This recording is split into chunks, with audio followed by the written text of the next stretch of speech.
So full abolition of the filibuster remains highly unlikely. However, Senate Democrats are reportedly mulling over the possibility of a talking filibuster, a move that Senator Joe Manchin appears to support despite his opposition to fully ending the current filibuster. So will a talking filibuster help open up the door for some legislation to pass? And will it even happen? Former senior advisor for the Sanders campaign, president and founder of Solidarity Strategies, author of Tio Bernie, Chuck Rocha, and White House reporter for Real Clear Politics, Philip Wegman, are here to discuss that possibility. Good to see you guys. Thanks for joining us. Great to see you guys. Good morning. Good morning. So, Phil, let me start with you. I mean, in terms of the talking filibuster, we have something here from Mitch McConnell. Let's put this up there on the screen just to get your reaction, where McConnell shot it down, saying majorities come and majorities go, but the essence of the Senate is the filibuster on the legislative calendar. Change that and you change the Senate and America forever. Of course, the talking filibuster was part of our politics as recently as the 1960s and 1970s. Do you think, however, that this will remain an opposition point for Republicans? And how would they grapple with a proposition around the talking filibuster, which keeps a 60-vote threshold? I think McConnell has laid out the top line for Senate Republicans right now when it comes to the filibuster. And in the back of Republican minds is the fact that this is not a one-way ratchet. They're thinking to themselves, all right, look, we don't want to get rid of the filibuster right now, but if you guys get rid of it like you did with the judicial filibuster, well, then there's going to be hell to pay. I mean, remember what happened, right?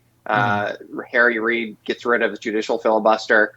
McConnell says, hey, don't do this. And then when Republicans have control, well, they shove through a bunch of judicial knobs. I think that it is not inconceivable to assume that a lot of those things that died back in the early 2000s, like privatization, Republicans, if the filibuster is gone, might sort of look around and say, all right, yeah, you guys can go talk for a while. And then when you're out of breath, we're gonna gut everything. So I think that's where opposition is right now. But the fact is, and we can circle back to this, is that the White House itself is very happy with how the filibuster is right now, because they don't have to deal with the more progressive leftist, the more progressive part of the Liberal Party. They can just say, yeah, no, we totally support H.R. 1. Yeah, if you guys can get 60 votes, we're all about that. So I think that, this is an interesting discussion, but whether or not we'll actually see movement. That's a good point. I think that is a good point as well. Chuck, I wonder if you agree with it. Ron Klain, recently interviewed by Mehdi Hassan on MSNBC, said that Biden would prefer to keep the filibuster as is. However, he left some room open to some kind of reform. There does seem to be some momentum gaining among the Democratic Senate caucus to make this kind of a change, though not get rid of the filibuster entirely. But do you think Phil is right here that ultimately actually the Biden people don't really want to get rid of the filibuster because they kind of like having the excuse of why they're not doing some of their more far-reaching things? Well, there's no doubt it does give them some cover. I don't agree, but I do think that is true. I think that it does probably give them some cover of passing lots of progressive issues through the House and say that we passed that, but that the Senate never could get to 60 votes. The one piece of this that I've really been thinking about in my mind is, does it really change anything? At my heart, I don't think it changes anything whether they get up and speak or they don't. It still needs to be done away with.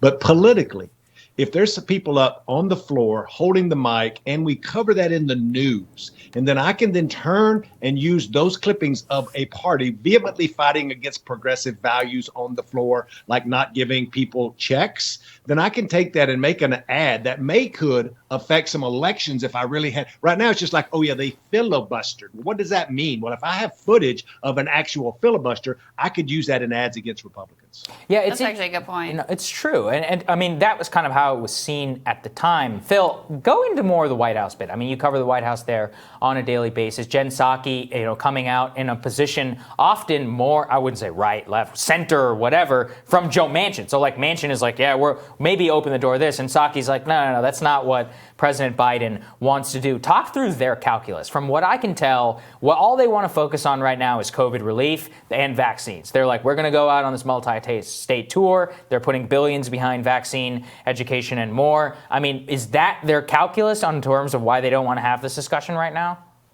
Well, really quickly, back to what Chuck said in terms of getting rid of the filibuster, changing things, is actually a great point, because you have to ask yourself, does that vote on the $15 minimum wage change if there's no filibuster? Right. I mean, it was already enough of an uphill battle to get the American Rescue Plan through using budget reconciliation. But do the actual political arithmetic, does that change simply because there's no longer a filibuster? I don't think it necessarily does. I agree with you. But yeah. the dynamic right now is, yes, Biden can put Bernie Sanders on a platform committee to come up with a lot of different ideas. And, his team can say, we support this or some version of this. Let's see what happens. We're going to let the Senate do their business. And knowing the entire time that the ideal version, at least according to the progressive principle, is not going to come to fruition. And I think that what's interesting about this is,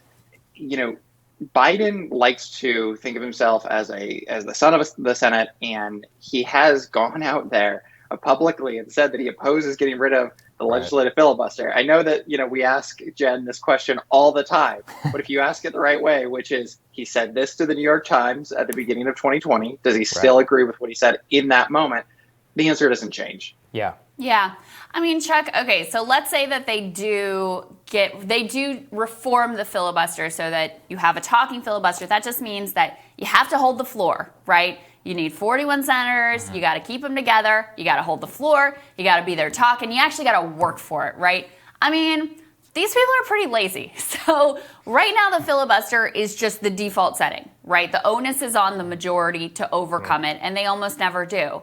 This would put the onus on the minority to really, really care enough about this issue, to hold the floor, to talk, read the phone book, whatever they're going to do. So maybe it would cause them to use it a little bit more judiciously than it currently is being used. Because right now, the assumption in the Senate is you have to get 60 votes. It has not always been that way with the filibuster. It used to be used selectively in certain instances, and generally it was majority rule that actually ruled. So do you think with the talking filibuster, we would wind things back a little bit to those days where it's at least used a little bit less frequently than it's used right now? In my opinion, we wouldn't wind it back. But to your point, I think we would wind it some. I think that it does make it a little bit harder, right? And I think that I go back to the press coverage of this, if there's somebody who actually holds the floor over a piece of legislation and we were to go back to that, I believe the first few times that they do that becomes news. And if that is covered on the evening news as Mama's watching the 5:30 to see what the weather's going to be like tomorrow because it's time to plant, then they see that these Republicans have stood up and are fighting against something that's probably pretty popular, like a $15 minimum wage or getting people checks or things that are pretty common sense. So that's where I think there's some ramifications here of us maybe not getting exactly what we want. But if they actually cover, they being the mainstream media, cover this, I do think that there are ways that progressives and Democrats could use this to go motivate people to show up in a midterm election. Could be interesting. Really will. Great All right, point. guys. Thank you. Appreciate it. Thank you. All right. We'll be back with Team Rising right after this.